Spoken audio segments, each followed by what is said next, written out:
Z dropped more sneak peeks, 2 of which are definitely related to Choso, and a 3rd one that might be sneaking a new character. What we know for sure about the next update is that Choso is getting released, which probably means there will be a new early access character, and with it, we're going to get 3 new ultimate moves to fully complete him. We can at least tell how 2 of them are going to work based off the sneak peeks released, which is what this video is for. Before that though, make sure to subscribe so that you're up to date on any Jujutsu Shenanigans updates. Now, let's get into the video. First, we've got the Choso Blood Orb sneak peek, and I had 2 thoughts on first seeing this move. 1, oh my god, is that Limbus Company? And my second thought was that this is probably an original idea by Z, since I don't remember this happening in JJK, couldn't find it upon some rereads, and was also told it was original by people in the Discord. Now, I have a good idea on how it'll work. Judging from the spear, it's most likely going to be an area of effect attack, definitely unblockable, with a long startup time.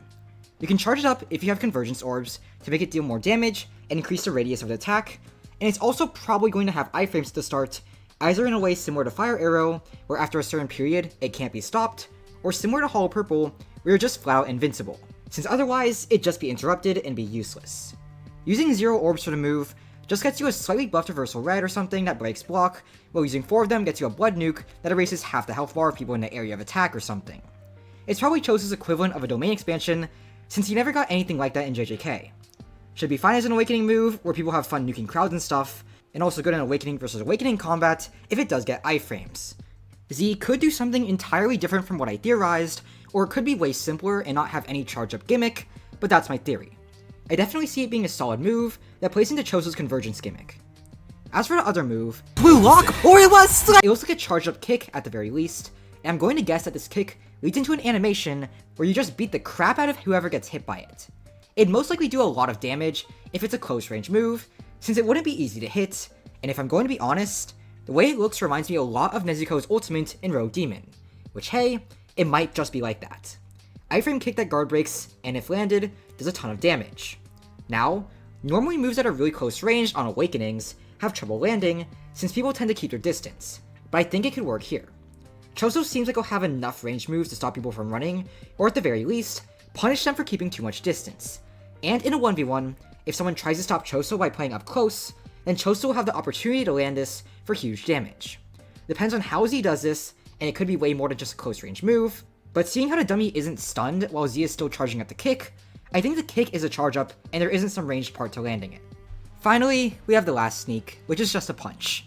My instinct says this looks a lot like Yuta's Black Flash, but that's definitely not it because Z doesn't have a sword here. I've been told by people in the Discord, though, that Todo did a punch just like this, and it checks out. Especially with the previous dropkick sneak, that looks a lot like Todo too, so it could actually be Todo that we're getting in this next update, which hey, sounds like it could be cool. The Boogie Woogie technique, especially of Z's creativity, could make an incredible character to play, and still be kind of simple to understand, while still having room for tech and skillful play. The sneak is either Todo or Naoya, since all the other characters, who are pretty much up in your face, all use weapons, which could be given away by Z having a weapon model, and while Naoya isn't out of the question, Todo just has a lot more to work with. It's 50-50, both sneaks could apply, but my heart says Todo, though it could be wrong. Anyways, that's all I have to say on the sneaks today. They show a lot for sure, though at the same time, leave a lot to speculation because the moves themselves aren't fully shown, just the charge-ups for them. If you enjoyed watching, please subscribe since it really helps out a lot, and that's all I have to say today. I'm Eternally, hope you have a good day, and I'll see you next time in another video. Bye.